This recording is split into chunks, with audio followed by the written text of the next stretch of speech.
bir chiroyli rivoyat aytib beraman. Bu rivoyat hayot og'riqlariga qarshi tura olishda sizga yordam beradi deb umid qilaman. Bir inson kimsasiz orolga tushib qolibdi.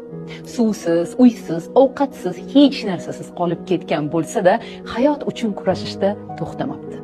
Bor kuchini yig'ib, o'ziga o't o'lanlardan boshpana uchun chayla quribdi. Bir kuni suv qidirib ketib, qaytib kelsa, chaylasining yonayotganini ko'ribdi.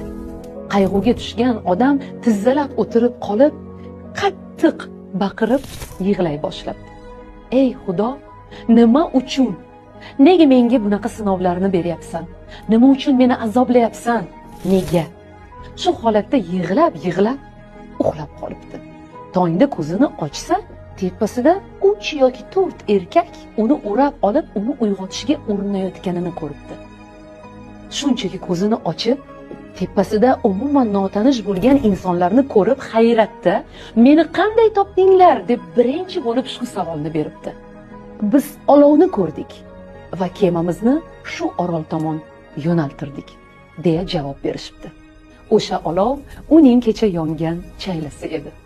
Sizga og'riqli bo'lgan va yomon deb hisoblagan vaziyatlar ham aslida yaxshilikka bo'ladi. Shunchaki hayotingizda doim va har qanday vaziyatda xayr izlang va xayrli bo'lishidan umidingizni